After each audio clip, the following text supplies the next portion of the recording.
Okay, so good morning. Ngayon ay October 17 sa mga 6:20 na umaga. Okay, pakita ko lang sa inyo. Ito ay ang bago nating transfer.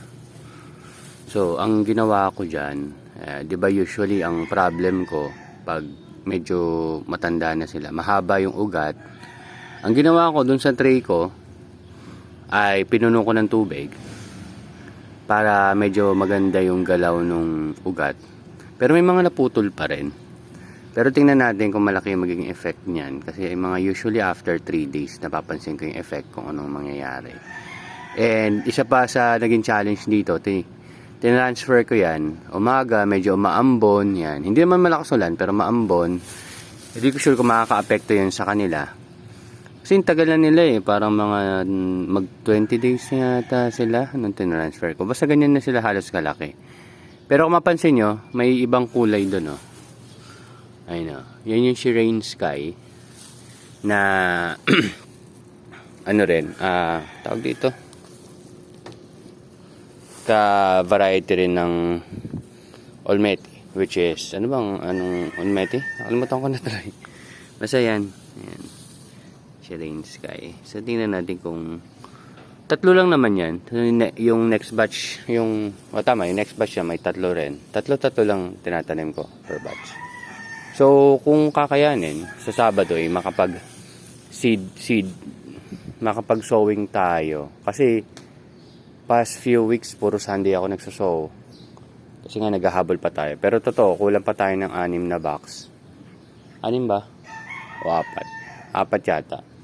4 na box. Kaya kailangan ko pang umorder. Pero yung 2 box, ayun, may naka-ready na doon. Hindi ko lang kung nakita nyo na. Gamit yung bagong design natin. Bagong design na taniman. Ayan, nasa harap yung pababa. Pero may challenges pa rin yan kasi nung nakaraan, lumundo yan Siguro kailangan maganda yung pagkakabatak ko. Or best setup is lagyan pa natin ng isa dyan para nakaklip siya. So 3 yung paglalagyan ng clip. Pero yung moving forward, pag nagkaroon akong budget, naubusan ako ng budget ng tropa. Anyway, kailangan natin na i-welding na lang yung dito yung 1/2 na tubular. Hindi ko pa nasusubukan yun, pero yun yung next natin na design na yan. So nagbago na rin yung design ng floor. Dati pahaba na ganun, pahaba. Ngayon ganyan na. Tingnan natin kung anong mangyari. Yan. So isa pang issue is ito. Yan, medyo nakalundo. Although binata ko na pero palagay ko kailangan talaga dito. Pwede naman ipit na lang siguro yung matitibay nating ipit. Improve natin yan sooner or later. And pag nagawa ko na, 2 taniman na lang kailangan ko. Dito siguro natin i-set up yan. Habang inaayos natin itong loob. Hindi ko pa alam kung paano, pero unti-unti naman. Ayan, ito yung pinakabata, sumunod ito, tapos ito na yung ongoing harvest natin, tapos itong isa yung sumunod na bata. Yan, pasokin natin. Yan. So ito, next batch yan.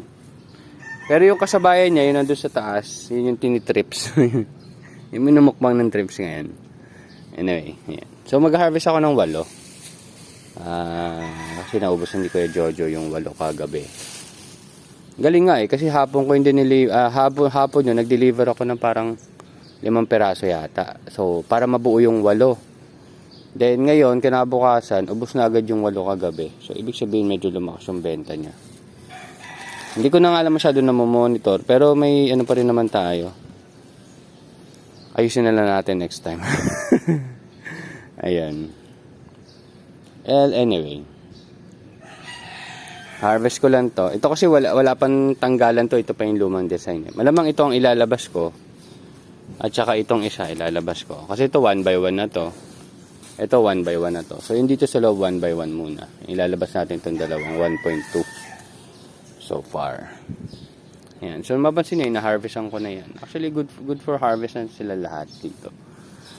Inisip ko nga kumuha ng isang tindahan pagbabagsakan kasi nga, hindi yan maubos ni Kuya Jojo lahat. Tapos dito, yan o, nagkaroon ng ganyang problema. May fungus yung gitna.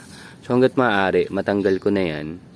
Siguro mamaya pagkatapos ko mag-jogging, tanggalin na yan. Kasi makakahawa siya sa iba. Or ang gawin ko, i-harvest ko na tong nakapaligid sa kanya para hindi niya mahawaan. Yan, nangyayari yan. Lalo na ngayon maulan at malamig. Yan. So ayusin natin yan unti-unti. Gaganda rin yan. So after ko magawa yung dalawang 1x1, ay mag-start na tayo mag-setup nung 2.5 by 3. Hindi kasi pwede yung 3x3 na ganito eh. Hindi kakasya. So 2.5 lang talaga yung papunta doon. Tapos 3 meters yung pag-curve dito sa kabila. So yan. Ang problema ko rin, paano ko ba ito ibababa?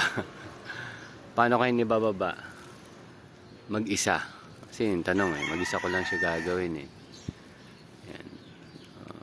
Parang hindi kaya mag-isa. Naka-alambre pa yung iba oh. Yan. Baka patulong ulit ako doon sa gumawa. Saglit lang naman yan.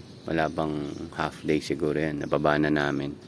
Yun nga lang, iingatan itong mga styro box na nasa baba. Yan. Malamang kaya naman. So yun lang. Thank you very much. And mag-harvest lang ako. And update ko na lang kayo sa susunod. At marami pa tayong gagawin. Marami pang mangyayari. Marami pang challenges. Pero ang maganda dyan is unti-unti may nababago. May nangyayari. Okay, so kung ano man yung grind nyo ngayon, tuloy-tuloy nyo lang yan. Ano man challenges, tingnan nyo kung paano nyo mariresolve. At through experience, gagaling at gagaling kayo. Kahit ako naman, di pa ako magaling. Pero natutuwa ako dahil always keep moving forward tayo. Yun lang guys. Bye-bye!